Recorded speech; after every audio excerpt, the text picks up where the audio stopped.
you've watched plenty of Jayden Daniels Yep. throughout your career. It almost feels like West Coast Spencer Rattler with the way that things kind of ended. Just bizarre, incredibly talented, obviously different circumstances, different surrounding circumstances as well. But what was your reaction to kind of seeing the bizarre locker room video? And then what was your reaction to seeing him transfer to LSU?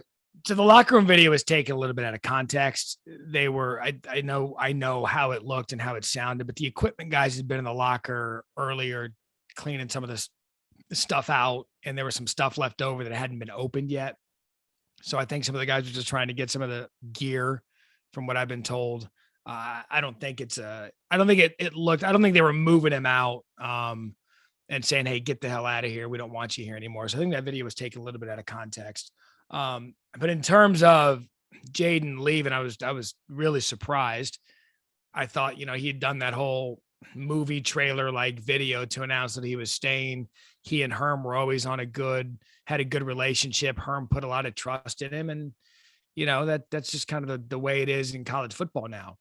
Having said that, Jayden as a freshman stormed onto the college football scene and was incredible. And I think a lot of that is because he's a very gifted athlete. He's a damn good athlete and a good quarterback. But he also, and he'll get this at LSU now, but when he was a freshman, he had Brandon Ayuk to throw to. Yeah. At that point, when you're a freshman, you're not really thinking. You're just letting your natural instincts take over. So when you throw a deep ball, everyone comes back to that Oregon game. Yeah, he just threw it up and let the speedster run under it, and that's a smart quarterback. It's going to be a challenge for him at LSU because of how Brian Kelly operates with his quarterbacks. And Jayden is an all-world runner. When you needed a guy, he's clutch. When you need a guy to get you the 7 yards, he'll tuck it and go get it.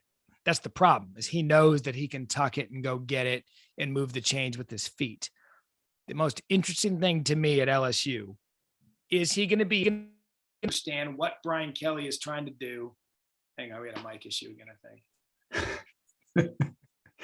All good. Mic issues. This is the podcasting world. You actually left out podcasting duties as one of the million things that you do, because like you host with Feinbaum, you host with Herbie, being able to recap the weekend in college football.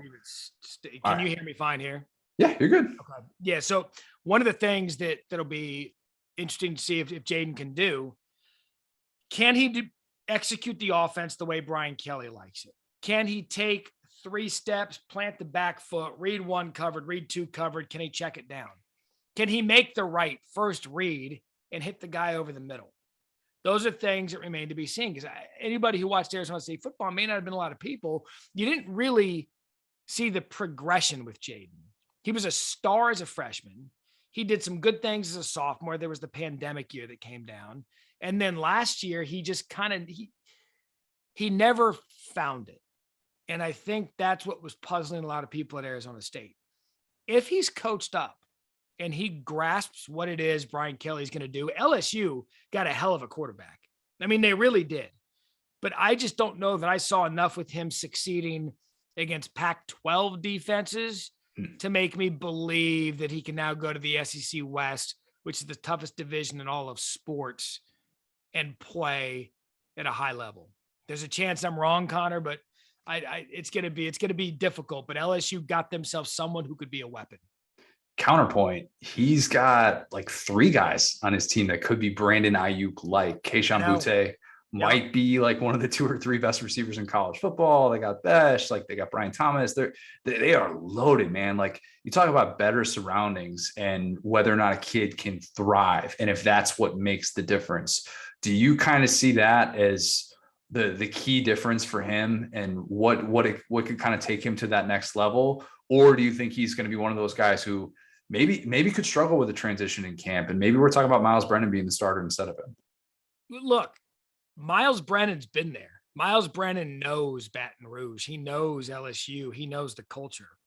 The thing that evens us out for everybody, it's a new coaching staff. So any loyalties prior to Brian Kelly showing up, they're not there anymore. It's a new staff.